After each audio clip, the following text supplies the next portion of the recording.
በዛሬው ቪዲዮ ቀኑን ሙሉ ጎዳና ላይ በ50 ብር ብቻ ቁርሴን፣ ምሳዬን እና እራቴን በልቼ እዚሁ ተኝቼ አሳልፋለሁ። ጠዋት ሲነጋ ደግሞ ነገሮች ይቀየራሉ። የሀገራችን ቁጥር 1 ባለ 5 ኮከብ በሆኑት በሸራተን ደርሰናል። ስካይላይት ደርሰናል። እራታችን እዚህ የመንበል ይሆናል ማለት ነው። ሀያት ሪጀንሲ እና ሃይሊ ግራንድ እንግባ ሆቴሎች ውስጥ ቀኑን ሙሉ በንጉስ ደረጃ አሳልፋለሁ። በእነዚህ ቅንጡ ሆቴሎች ውስጥ ቀኑን ሙሉ ውዬ ስንት ሺህ ብሮችን እንደምፈጅም የምናይ ይሆናል። በስተመጨረሻም 120 ሺህ ብር የሚከፈልበት ገስት ሃውስ ውስጥ የምተኛ ይሆናል። የምንጀምረው ከዚች 50 ብር ነው። በዛሬው ቪዲዮ በነፃ የኔ የቪዲዮ ኤዲቲንግ የኦንላይን ኮርስ የምሸልማችሁ ይሆናል ማለት ነው። ስለዚህ ይሄን ቪዲዮ እስከመጨረሻው ድረስ ተከታተሉ። ይሄን ኮርስ ያገኛው ሰው በቃ እድለኛ ነው። በነገራችን ላይ ብዙዎቻችሁ ለምንድን ነው በአካል ማታስተምረን እያላችሁኝ ትገኛላችሁ። ይሄን ኮርስ በአካል ላስተምርብል 9 ወር ራሱ አይበቃኝም ማለት ነው። ምክንያቱም አሁን ላይ ታውቃላችሁ ቪዲዮ ኤዲቲንግ ስለተማራችሁ ብቻ ስራ ታገኛላችሁ ማለት አይደለም። ሞሽን ግራፊክስ መቻል አለባችሁ፣ ቪዥዋል ኢፌክት፣ ኮንተንት ዳይሬክቲንግ እና ደግሞ የተለያዩ እንደነ ሚስተር ቢስት ስታይሎች፣ ትሬለሮችን ያንን ያካተተ ስለሆነ በጣም ጥልቅና ዴዲኬሽን ይፈልጋል። ለዛን ኦንላይን ነው ማለት ነው። ዘመኑ ታውቃላችሁ የቴክኖሎጂ ነው። ብዙ ትምህርቶች ኦንላይን ላይ ነው የምትማሩበት። በጣም ኢንተርናሽናል የነ አሌክስ ሆርሞዚ ፕላትፎርም ላይ ነው። መልካም እድል ይሆንላችሁ ማለት ነው። ቪዲዮስ ከመጨረሻው ድረስ ተከታተሉና መልሱ። ያለኝ ይሄ 50 ብር ይሄ ካርቶንና እዚህ ጋር ብርድ ልብስ ነው። እዚህ ጎዳና ላይ የማሳልፍ ይሆናል ማለት ነው። እዚህ ጋር ብታኝ ይሻል ነበር እንዴ በእናታችሁ። እዛ ጋርም ገና የተጀመረ ህንጻ አለ። እዚህ ጋር ከተኛው ደግሞ ሊያባሩኝ ይችላሉ መጥተው። ስለዚህ እዚህ የመጀመሪያው ቦታ አሪፍ ነው። እዛው ጋር ይሁን። አሁን ምንድነው አስቤዛ በ50 ብር ገዝተን እንመጣለን ማለት ነው። የቻልኩትን ያህል ታግዬ በዚህቹ 50 ብር ብቻ ለማሳለፍ እሞክራለሁ። በ50 ብር ለመዋል እያሰብኩ ነውና ምን አሁን ቁርስ፣ ምሳ፣ እራት በ50 ብር መዋል ይቻላል? አይቻልም። ምንም የለም። አይቻልም። ምንም የለም። ተስፋ እየቆረጥኩ ምን እንደምገዛ እስከማስብ ድረስ ወደ ሁለተኛው ቀን እንለፍ። መጀመሪያ ያደረኩት ጎግል ላይ አሁን ላይ ሀገራችን ውስጥ ያሉ የባለ 5 ኮከብ ሆቴሎችን ስም ዝርዝር መፈለግ ነበር። ከዛም በዝርዝር አመጣልኝ። ሸራተን አዲስ፣ ስካይላይት ሆቴል፣ ሀያት ሪጀንሲ እና ሃይሌ ግራንድ ነበሩ። በእነዚህ ቅንጡ ሆቴሎች ውስጥ ቀኑን ሙሉ ውዬ ስንት ሺህ ብሮችን እንደምፈጅም የምናይ ይሆናል። አሁን ወደ ሃይሊ ግራንድ ሆቴል እየሄድን ነው። ከሃይሊ ግራንድ እንጀምራለን ማለት ነው። ቁርሳችንን በደንብ እንበላለን። ከዛም ደረስን። ተመልካቾቻችን እንግዲህ ሃይሊ ግራንድ ደርሰናል። እንግባ።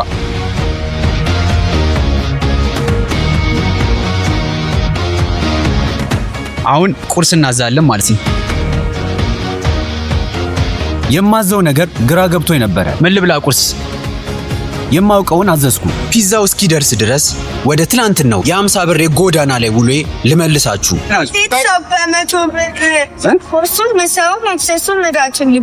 በ100 ብር እንዴት ምሳውን ቁርሱን ይበላል? ዛሬ እኮ በ50 ብር ነው ሁሉ። አይተዋል የ100 ብር ቪዲዮ? ያ ቪዲዮ ከተቀረጸ እኮ 11 ወር ተቆጥሯል። የ100 ብር ቪዲዮ ግን በ50 ብር ዛሬ ለማዋል እየሞከርኩ ነው። ምን ትመክረኛለህ? በ50 ብር 50 ብር ምንም የለም። ውሃ ራሱ ስንት ነው? 60 ብር ነው ውሃ።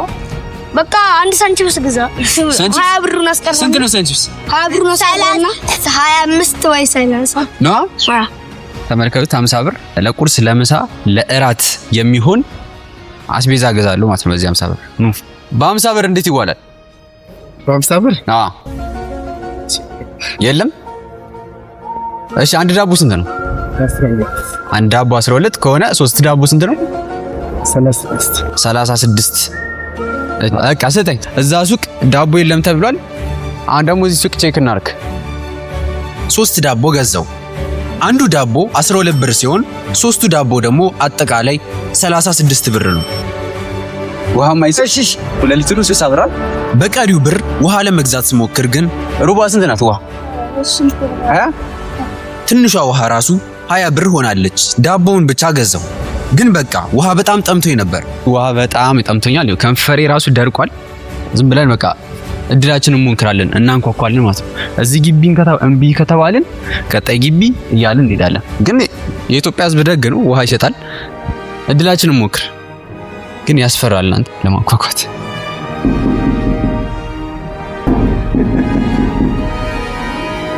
ሰላም ነው? ሰላም ነው፣ እግዚአብሔር ይመስገን። የሚጠጣ ውሃ አለ? የሚጠጣ ውሃ ፈልጌ ነው። በጣም ጠማኝ ውሃ። አልገባኝም። እሺ የሚጠጣ ውሃ ማለት በቃ የሚጠጣ እሺ አንዴ መጣ። እሺ አልገባትም ነበር በመከራ እሺ አለች። በብርጭቆ ውሃ መጣችልኝ። ከዛም በኋላ በሃይላንድ ውሃ ሞልታ እንድትሰጠኝ ነገርኳት።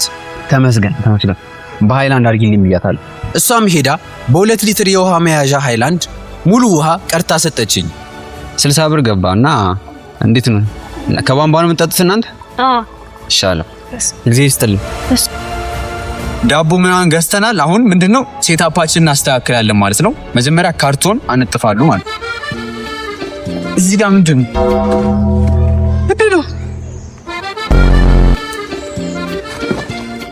አስባችሁታል? ይሄን ገዝቼው ቢሆን የጎዳና ላይ ሴታፔን ከሰራው በኋላ ያው ካባሩኝም መጥተው አባሩኝ ከዚህ ሰፈር እንደማያባሩኝ ተስፋ አደርጋለሁ።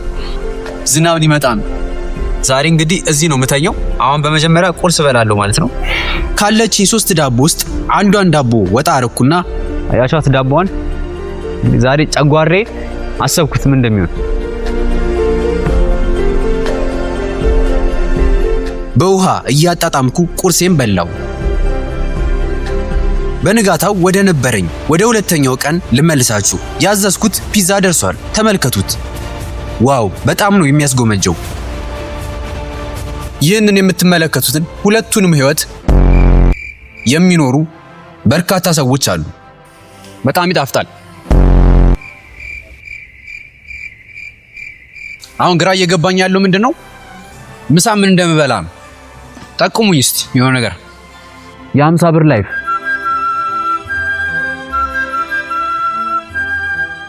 ቀሪያውን 15 ብር አለኝ። በ15 ብር ደግሞ ምን እንደምናደርግ እናያለን። ተመልካቾቻችን በጣም ጠገብኩ ማለት ነው። በጣም ነው የጠገብኩት ከምላችሁ በላይ። ይሄ መጨረሻዬ ነው። የመጣው ሂሳብ 2350 ብር ነው። ዋጋው ለዚህ ደረጃና ምቾት ያንስበታል። የምሳ ጉዟችንን ወደ ቀጣዩ ባለ 5 ኮከብ ሆቴል አድርገናል። አሁን ደግሞ ወደ ሸራቶን ሄደን ምሳችንን እንበላለን ማለት ነው። እና ዛሬ የሚገርም ውሎን እያሳለፍን ያለ ነው። ቀጥታ ወደ ታላቁ ሸራተን አዲስ። ተመልካቾቻችን ሸራተን ደርሰናል። ወደ ውስጥ ደግሞ ገብተን ምሳችንን እንበላለን ማለት ነው። ሸራተን የሚገርም አይደል እንዴ? ያለውን ቪው ላሳያችሁ። ምን አባቴ ነው እዚህ ሸራተን መጥቼ የምበለው ነው እያሳሰበኝ ያለው። ምንድነው ማዘው ነው እንደዚህ ትላልቅ ሆቴሎች መሄድ የሆነ ምንድነው በጣም እንደ ውድ ይቆጠራል ማለት ነው። ግን ኢቭን ሳትከፍሉ ራሱ መዝናናት ትችላላችሁ። ኤን ቪው ተመልከቱ። ጋብዛት እዚህ ይሄን መሰለ አየር፣ ይሄን መሰለ ፏፏቴ፣ ፎቶ ተነሱ። በጣም የሚገርም ቦታ ነው ማለት ነው። እዚህ መምጣት አለባችሁ። ሸራተን ማለት ዓለም አቀፍ ባለሀብት ዲፕሎማቶችና ቢሊዮነሮች የሚያርፉበት የሀገራችን ግዙፍ ሆቴል ነው። አሁን እዚህ ውስጥ ወደሚገኘው እጅግ ውብ ሌክዠሪ የጣሊያን ሬስቶራንት ገብተን ሪዞቶ አይ ፉንጊ አዝዣለሁ። ምግቡን ከዚህ በፊት አይቼውም ሰምቼውም አላቅም። ያው ሜኑ ላይ አየሁት፣ አዘዝኩት። ከምግብ በፊት ነው የመጣለኝ። ምግቡ እስኪደርስ ግን በድጋሜ ወደ ትላንትናው የ50 ብር ህይወት ልመልሳችሁ። ተመልካቻችን ምሳ ልበላ። ትላንት ልክ በዚህ የምሳ ሰዓት የጎዳና ላይ ምሳዬን እየበላው ነበር። ምሳዬም ያው ምሳችንን ይመስላል ማለት ነው። እንብላ። ውሃና ደረቅ ዳቦ ነው። የረሃቡን ያህል ደግሞ የቀትር ፀሐዩ የከሰዓት ፀሐይ አናታናቴን እየመታ እያቃጠለኝ ነበር። እውነቱን ለመናገር ይህን ኑሮ በየቀኑ መኖር እጅግ ይከብዳል። አሁን ወደ ሁለተኛው ቀን የሀብታሞቹ ዓለም እንመለስ። ያዘዝኩት ደርሷል። ለመጀመሪያ ጊዜ ነው ይህን ምግብ የምቀምሰው። ጣሊያን ውስጥ በጣም ተወዳጅ ነው ይላሉ። በጣም ያበደ ምግብ ነው።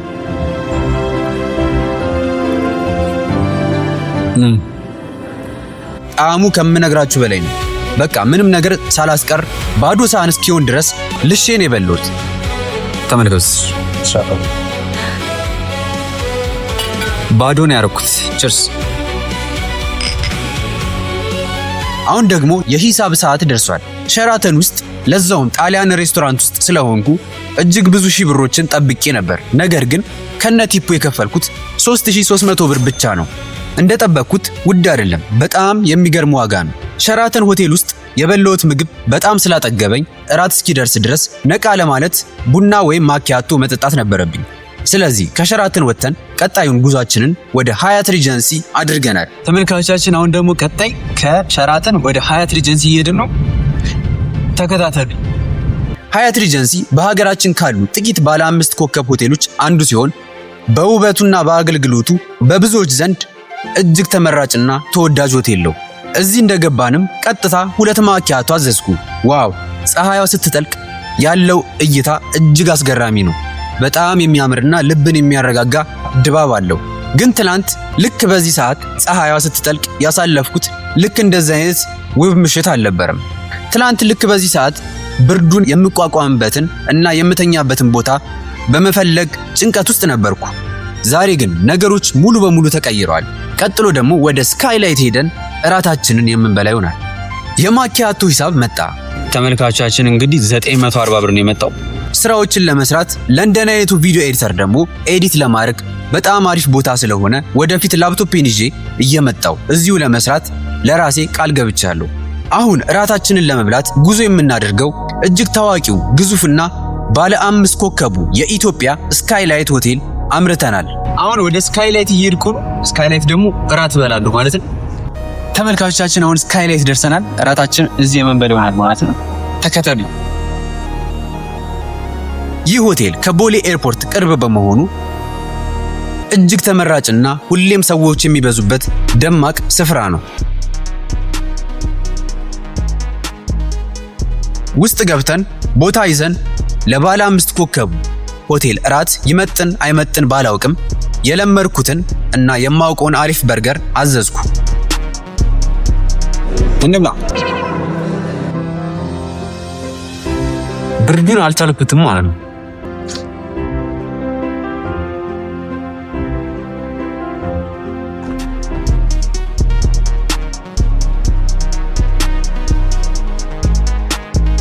በጣም ይጣፍጡ። በስማ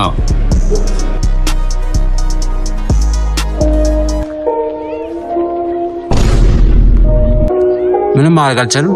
አላልቃለኝ። ተመልካቾቻችን 1980 ብር ነው። አሁን ቀጣይ የምንሄደው ወደ ገስት ሃውስ ነው ማለት ነው። ከዛ በፊት ግን ሰዓቱ ገና ስለሆነ ፀጉሬን ልቆረጥ። ሌላ ዘው ፀጉሬን ከተቆረጥኩ በኋላ ግን ቅር ያለኝ ነገር አለ። ከሁሉም የሚበልጠው ምግብ ምንድነው? ስጋ ቁርጥ ነው። ልብሳችንን ቀይራለን። ምክንያቱም ትላንት በዚህ ልብስ ነው ያደርኩት። በዚህ ልብስ ቀጥታ ወደ ሆቴል የምንሄድኩት እና ስለዚህ ልብስ ቀይሬ ነው ምንድነው ማድረገው? እንቆርጣለን ማለት ነው። ቁርጥ ልብሴን ቀየርኩና ቀጥታ ወደ ስጋ ቤት አመራው። ተመልካቾቻችን እንግዲህ አሁን ፍቅሬ ኮንስፓኛ ነው ያለነው። በስማ አሁን ገና ምግብ በል።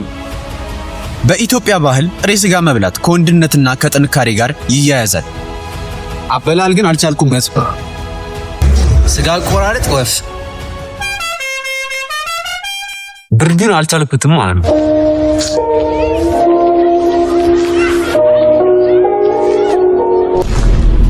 ጥሬ ስጋ በተለይ ቁርጥና ክትፎ በኢትዮጵያ ውስጥ የክብር ምግብ ነው። በሰርግ፣ በልደት፣ በበዓላትና በደስታ ቀናት ትልቅ ቦታ ይሰጠዋል። ተንፈኔን ቆርጬ ብቻ ዛሬ ተመልካቾቻችን አሁን ደግሞ ጥብሳችን መጥቷል ማለት ነው። እንበላለን ማለት ነው። ሁለተኛ ዙር ስጋ እንበላለን ማለት ነው። ላሳያችሁ። የምን በርገር የምን ፒዛ? ይሄ ቤስት ለሪ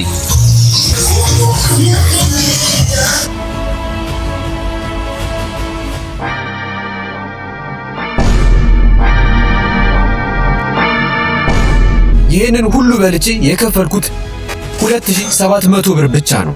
ልተኛ ነው። ደህና ደሩ። ተመልካቾቻችን እንግዲህ የምናረው እዚህ ገስት ሃውስን ተመልከቱት። ይህ የምትመለከቱት የእንግዳ ማረፊያ 120 ሺህ ብር የሚከፈልበት ነው።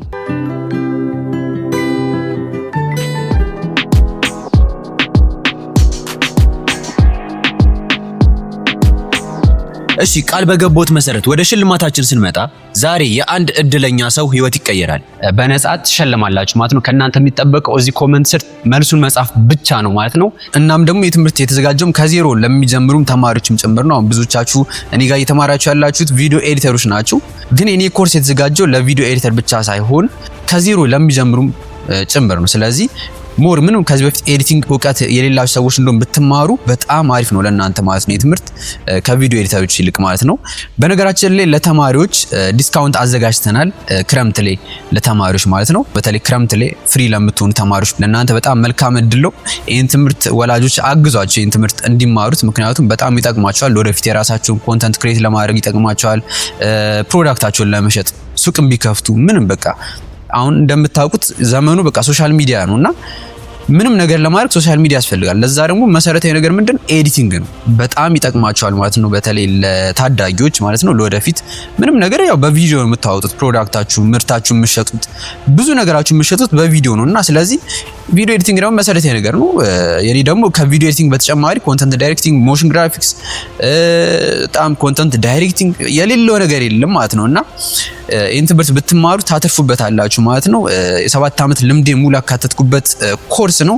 2 ወር ሙሉ ከስቱዲዮ ሳልወጣ በቃ ሌት ተቀን ለፍቼበት ያዘጋጁት ኮርስ ነው። 4 ወር ደግሞ በጣም ተዘጋጅቼ ያዘጋጁት ኮርስ ነው ማለት ነው። ስለዚህ መመዝገብ ትችላላችሁ። አሁንም በ0967 87 6067 ላይ ቴሌግራም ላይ ሃይበሉን እናወራቸዋለን ማለት ነው። ወይም ይህንን ኪውአር ኮድ ስካን አድርገው ይመዝገቡ። አሁን ወደ ጊቫዌ ጥያቄ እንሂድ። ጥያቄው ምንድነው? ስታርስ አካዳሚ ከቪዲዮ ኤዲቲንግ በተጨማሪ ምንድነው ያካተተው የሚል ነው ጥያቄው። ስለዚህ መልሳችሁን ኮሜንት ላይ ጻፉልን ማለት ነው። ስለዚህ እጣ አወጣለሁ። በኢንተርኔት ነው እጣው የሚወጣው። እዛው ከሰው ንክኪ ነው እጣው። እጣው ሳወጣ ምንም ራሴ አይቼ ምናን አይደለም፣ ከሰው ንክኪ ነው እጣው ሲወጣ ማለት ነው። ስለዚህ ኔክስት በቀጣይ ቪዲዮ እጣውን አውጥቼ የምሸልም ይሆናል ማለት ነው። ስለዚህ ኮሜንታችሁን መልሳችሁን ጻፉልኝ። አሁን አውርቼዋለሁ። ይሄን ቪዲዮ ትንሽ አሳልፋችሁ ብታዩት መልሱ እዛው ላይ አለ ማለት ነው። ያው መልካም እድል ይሁንላችሁ። እናመሰግናለን።